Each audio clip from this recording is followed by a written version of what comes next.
Chéquense lo que ha observado este satélite Sentinel, un satélite llamado Sentinel-6 Michael Flerish, que es de la NASA, pero también ahí tiene parte, pues, colaboración con Europa, o sea, es de los dos, vamos. Según lo que reportan, y esto lo pueden ver ustedes también en la página misma de la NASA, estas son las ondas Kelvin. Y es, bueno, qué tanto ha subido el nivel del mar en estos últimos meses. Sobre todo aquí viene el mes de marzo y el mes de abril. Estas serían las primeras señales del famoso fenómeno conocido como el fenómeno del Niño. El cambio que se está dando en esa zona es ya claro, ¿no?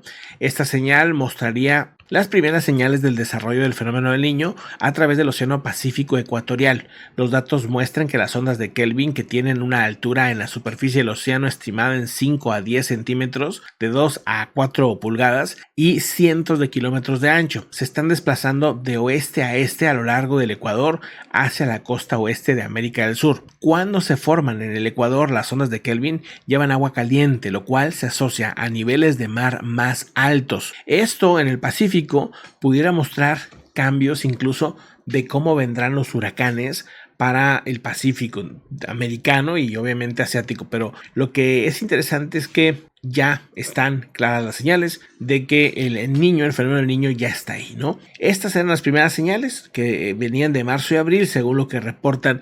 Lo pueden revisar también en ciencia.nasa.gov. Ahí tienen un reporte muy padre, muy completo, está en inglés, está en español también. El agua, dice, se expande a medida que se calienta, por lo que los niveles del mar tienden a ser más altos con aguas muy calientes. Dice, el Niño también está asociado al debilitamiento de vientos alisios, una característica que puede ocasionar más frío y humedad en el suroeste de Estados Unidos y sequía en países del Pacífico Occidental como Indonesia y Australia. Bueno, dice, estaremos observando este episodio del Niño con ojos de águila, dice John Willis, científico del proyecto Sentinel-6 Michael Flelish, del Laboratorio de Propulsión de Chorro JPL de la misma NASA. Tanto la NOAA como la Organización Meteorológica Mundial, la OMM, han informado recientemente de que este fenómeno del Niño está activo, que se va a dar este 2023 o se está dando. El Servicio Meteorológico Nacional, la Universidad de Colorado, el Centro Nacional de Huracanes ya presentaron cuál es el pronóstico de huracanes para este año. Puede variar dependiendo de esto, dependiendo de este fenómeno. Así que pues habrá que estar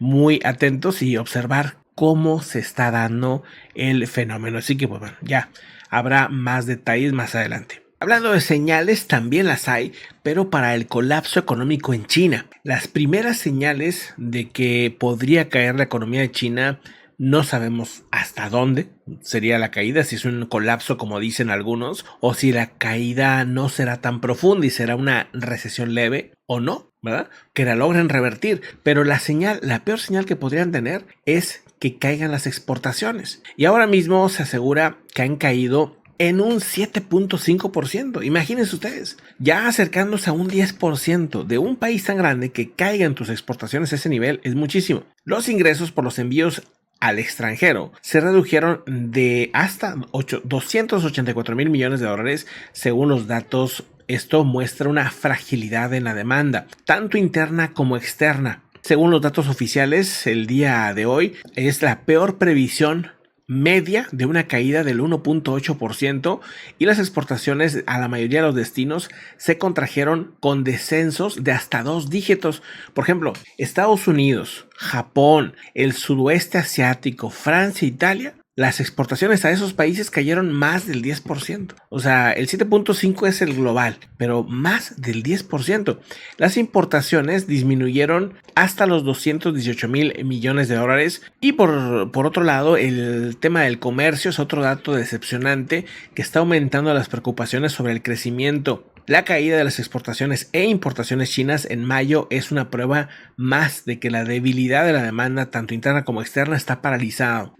Esto no permite que China se recupere después de la pandemia. Una vez eliminada la peculiaridad de la estadística que impulsó las cifras de abril, que hubo un pequeño impulso, estos números muestran lo que pudiera ser el mayor desafío de la economía de ese país. La caída de las exportaciones muestran cómo se han ralentizado de la economía mundial. Los datos que han dado mostraron que el valor de las exportaciones cayó respecto a abril y que supone el segundo descenso intermensual. Aseguran que podrían contraerse, podrían disminuir las exportaciones no solamente estos meses, sino todo el 2023. Cada vez que se especula más con la posibilidad de que China tenga que aplicar estímulos para impulsar el crecimiento, algunos economistas, dice, están esperando eso, están esperando un recorte, están esperando que, bueno, pues se anuncie ese tipo de apoyos. Por otro lado, el Ministerio de Defensa de Alemania está alertando sobre las posibilidades de que pilotos retirados estén transfiriendo conocimiento a China. Ya sucedió con Estados Unidos, ya sucedió con otros países donde han tenido que acusar a pilotos que ya que se retiran empiezan a pasar información de cómo se pilotea y de detalles técnicos de aviones de los Estados Unidos. Alemania teme que los expilotos compartan secretos con ese país. No es inusual que miembros de las fuerzas ofrezcan sus conocimientos a expertos al sector privado después de jubilarse. Pero el ministro de Defensa Boris Pistorius asegura que están haciendo todo lo posible por terminar ese tipo de prácticas. Al no tratarse de un caso claro de difusión de secretos de Estado, un portavoz del Ministerio de Defensa alemán habría dicho que los miembros retirados del servicio y otros trabajadores del gobierno son en gran medida libres de hacer el uso de su experiencia. Están sujetos a obligaciones de servicio retroactivas.